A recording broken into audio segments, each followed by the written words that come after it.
आपल्या धकाधकीच्या जीवनामध्ये आपलं घर, संसार आणि आपला संपूर्ण परिवार सांभाळणाऱ्या आणि आपल्या पाठीमागे संपूर्ण संसाराचा डोलारा वाहणाऱ्या आपल्या कर्तृत्ववान पत्नीचा सन्मान तिच्याच पतीच्या अर्थात नवऱ्याच्या हातून व्हावा, तसेच ज्यांनी पतीच्या निधनानंतर त्यांच्या पश्चात घर संसार सांभाळून आपल्या मुलांचे भवितव्य अहोरात्र मेहनत घेऊन घडवले अशा महिलांचा त्यांच्या पाल्यांच्या हस्ते सन्मान,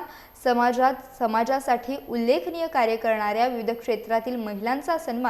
रत्नागिरी जिल्ह्यातल्या खेडमधील भरणे नाका येथील साई रिसॉर्टच्या बँक्वेट हॉलमध्ये संपन्न झाला। हा कार्यक्रम खेडमधील सामाजिक कार्यकर्ते मोहम्मद काझी यांच्या संकल्पनेतून राबवण्यात आला। रेहाना मोहम्मद काझी, डॉक्टर साधना संजीव धारिया, डॉक्टर वैदेही शेळके, ICS कॉलेजच्या प्रिन्सिपल अनिता आवटी, रोटरीच्या प्रिन्सिपल भूमिता जयेश पटेल, अंकिता अनिल शिगवण, संजीवनी संजय शेलार, सफाई कामगार ज्योती संतोष चव्हाण, सीमा संतोष जाधव, रिक्षा चालक सीमा भुवड, भोसतेगावच्या सरपंच रेवती राजेश पाटील, खडपोलीच्या सरपंच मुस्कान शरद अडरेकर, ऋतुजा गांधी, सुवर्णा संतोष गुहागरकर, परिचारिका दीपिका हळदणकर, सौ मोहिते, अपेक्षा सदरे यांचा सन्मान यावेळी करण्यात आला। ताबिशचं अभिनंदन करतो, त्याचं लग्न झालं दुपारी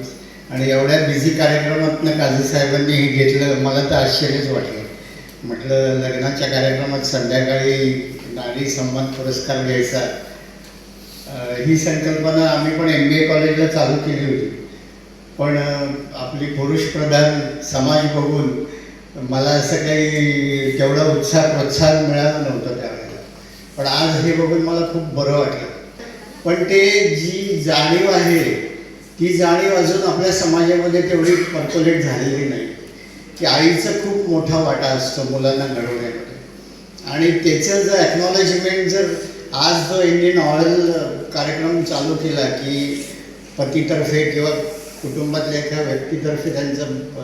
सत्कार करावा, तो खूपच उल्लेखनीय आहे। इकडे माझे मित्र उत्तम जैन पण आहेत, तर मी त्यांना सांगेन की अशा कार्यक्रमांना आपण प्रोत्साहन दिलं पाहिजे, किंबहुना आपण असे कार्यक्रम मोठ्या प्रमाणात घेतले पाहिजे,